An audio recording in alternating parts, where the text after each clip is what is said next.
HAD Channel Indonesia.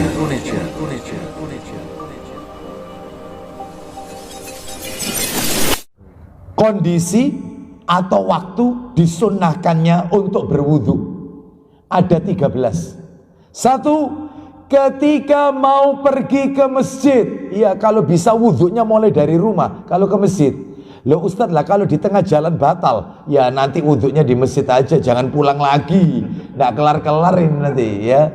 Jadi kalau bisa wudunya di rumah, jadi berangkat dari rumah itu sudah dalam keadaan suci. Mana dalilnya? Ayo dibuka dalilnya. Sahih Muslim, yaitu nomornya 627, Muslim 627, Sahih Muslim 627.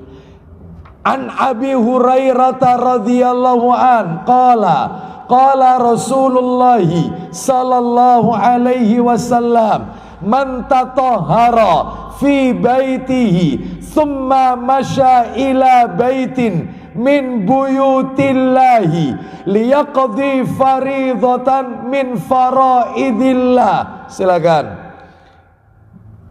Dari Abu Hurairah radhiyallahu an, ia berkata, Silakan. Rasulullah SAW bersabda, Isi sabdanya. siapa yang berwudu di rumahnya, Wudhunya di rumah, lanjut. kemudian dia pergi ke masjid menunaikan sholat wajib, Pergi ke masjid tapi sudah wudhu duluan di rumah, lanjut.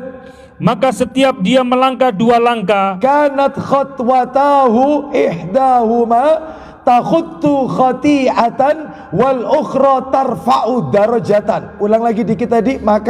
Maka setiap dia melangkah 2 langkah, setiap kali dia melangkah 2 langkah, langkahnya yang pertama menghapus 1 dosa, langkahnya yang kedua, sedangkan langkah yang kedua mengangkat derajatnya 1 derajat. semakin jauh rumah dari masjid, semakin banyak dosa diampuni, derajat diangkat.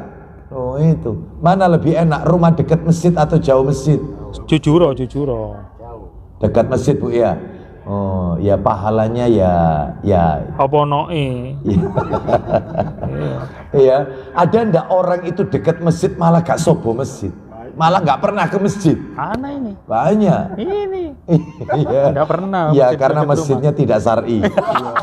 Bapak Ibu sekalian, ada juga orang itu yang rumahnya jauh dari masjid, malah dia ndak pernah ketinggalan takbiratul ihramnya imam.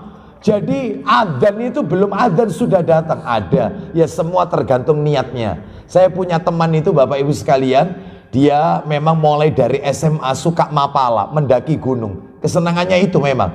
Sampai kuliah ndak ketemu lagi, sampai terakhir ketemu di acara pernikahan. Saya tanya, piro anakmu berapa? Tanya keluarga dan seterusnya. Saya tanya lagi, apa kebiasaannya tetap berjalan? Ya tetap Ustadz, namanya hobi. Ustadz sebutkan gunung-gunung di Indonesia ini, semua sudah saya injak dengan kaki saya. Wah, wow, istimewa ini ya. Gunung apa saja sudah diinjak dengan mendaki, soalnya senangnya. Satu saat qadarullah, saya diundang kajian di dekat rumahnya, kajiannya ba'da subuh. Ternyata dia tidak kelihatan. Saya tanya sama takmirnya, panjenengan kenal sama namanya si Fulan? Loh ya kenal Pak Ustadz. Loh Pak Ustadz kok kenal? Koncoku biyen SMA itu, teman saya. Mana rumahnya? Loh itu Ustadz, pagar putih itu Ustadz. Saya datang jam 6 selesai suruk kan, selesai kajian saya datangi. Saya bel rumahnya. Assalamualaikum. Dia menyapu kantuk di matanya, keluar rumah. Woi Ustadz, apa mertamu isu-isu? Masya Allah. Namanya teman ya, namanya teman, wajar ya. Apa isu-isu teko ya? Sebentar. Semua gunung se-Indonesia sudah saya injak dengan kaki saya. Masjid depan rumah, ente nggak pergi ke masjid. Berarti melangkahkan kaki ke masjid lebih berat daripada mendaki gunung. Ya, berarti semua innamal a'malu binniyat, tergantung niatnya. Makanya Bapak Ibu sekalian, ini berat. Melangkahkan kaki ke masjid itu berat, meskipun rumah dekat masjid. Baik, jadi intinya mau pergi ke masjid, wudhu dulu. HAD Channel Indonesia.